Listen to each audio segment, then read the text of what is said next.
Welcome back to New York Viewpoint. I'm Ken Rosato. Now, we've all heard it before. It's better to buy with cash, right? Well, that is nice in theory. Most of our spending may end up on a credit card or two. In many cases, the question isn't whether or not to use a credit card, but deciding which one we should be using.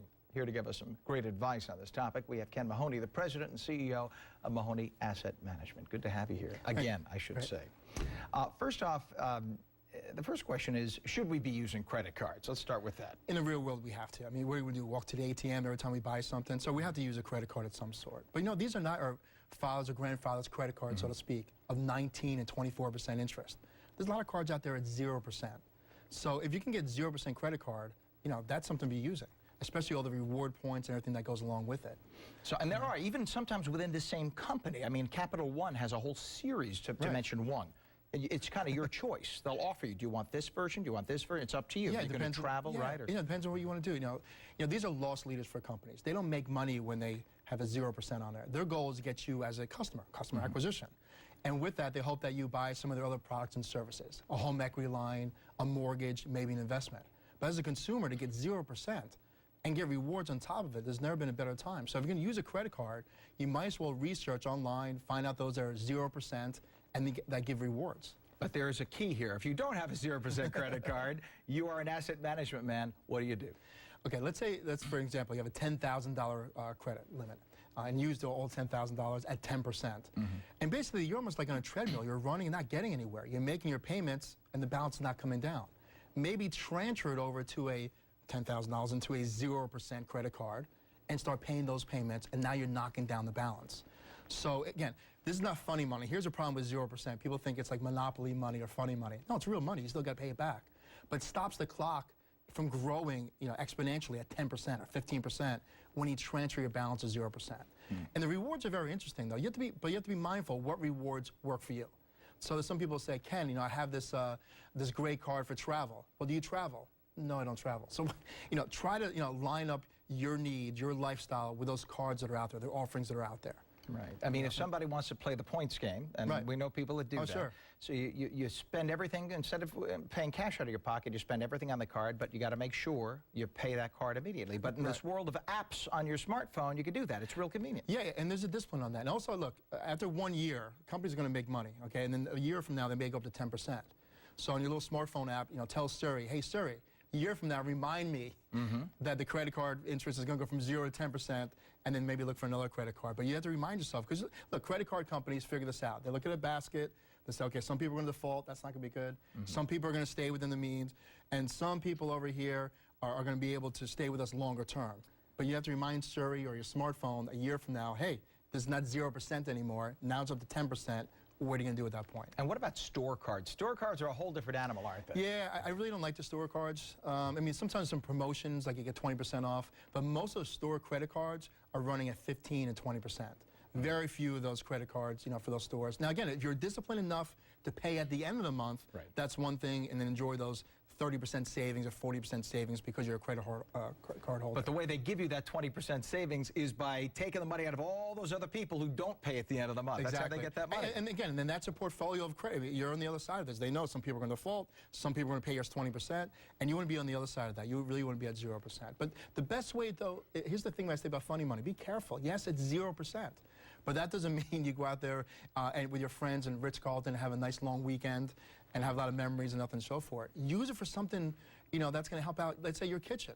Stainless appliances, you know, the granite countertops. That enhances your kitchen.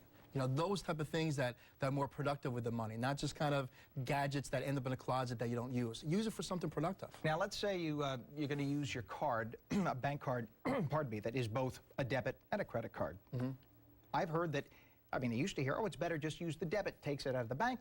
You don't have to worry about paying at the end of the month. But then I heard there are protections that come on the credit side that don't come on the debit side. Yeah, look, in this day and age of internet security and hacking and all these things that are going on, you know, it's very difficult. It is nice, though, every now and then you get an email from your credit card company, hey, is this really your purchase? Or a phone call, is this really your purchase? So there are those safeguards that happen with credit cards versus debit cards. And in this day and age of credit card fraud and all these other kind of cyber attacks and everything, you can never be too careful with those type of things. So that's where it would behoove you to use the credit card versus the debit card side.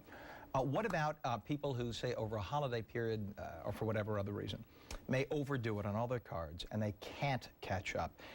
Is it maybe smarter at that point to consider a debt consolidation loan of some sort, whether it be house-related or another kind of personal loan, to pay off all the debts and have one low payment and just get it all done? Yeah, I mean, look, there's pros and cons of that. The equity line consolidation is one way to go because you could write off that. Except for that becomes attachable, meaning now you've actually tied in something that was not attached to being attachable. You know, the best thing to do is stay within your means, though. Just because you have these credit cards, it's not funny money. I mean, I think one of the best use of credit cards is starting a small business. So here you have a $5,000 credit line. Now think about years ago, brick and mortar. You know, you had to open a retail store to sell your product or services. You needed like $100,000. If you can get a credit card for $5,000, pay 0%, and now out of your home, you know, thanks to social media and everything, start a business. You know, whether it's, you know, making brownies, whether it's being a photographer and doing some things on the side. I think some of the best use of return of capital, return on investment, is using that 0% to start a little side business. Buying yourself a computer, buy yourself a printer. You know, that's $5,000. Let's say you made $1,000 a month. That's a great use of that money. For a limited investment. For a limited investment. I mean, where can you start a small business, you know, for $5,000? We can do it now thanks to the internet. You don't need to, you know, sign a $100,000 lease and fill it with inventory. Now, thanks to the internet and our expertise and find a little niche that can help people. What a great way to use those credit cards, the way to fund something and take a risk. Yeah, through companies like Viber and Skype, you get free phone numbers and things like that. I mean, you don't even have to pay for a phone. You don't even have to pay for business cards. I had a friend that just loved photography on Facebook with their 1,500 friends. Say, hey, by the way, I do photography. I'm kind of cheap. I'm kind of new at this thing. He's getting bookings for weddings, for christenings, confirmations, all those type of things. Didn't cost him anything other than printing up some business cards and a new computer. Sure. And it's just really fascinating to see in this day and age that you can start an idea, a business. And now with the use of credit, easy credit, you know, let's not use easy credit for consumption, consumerism. Let's use it for something that gives us a longer-term impact. And I love to see people start it with a small business. And talk to your accountant. That's probably going to be something likely that could be deductible if you do it that way, right? Sure. Well, that is fascinating. That is great advice. So you can use credit cards to your advantage. Right, That's for your advantage, yes. But don't, as you said, not funny money. Yeah, it's not monopoly money. Ken, it's great to have you on. Thanks you so much, especially at holiday times throughout the year. Any holiday. Yes. Very important. Thank you.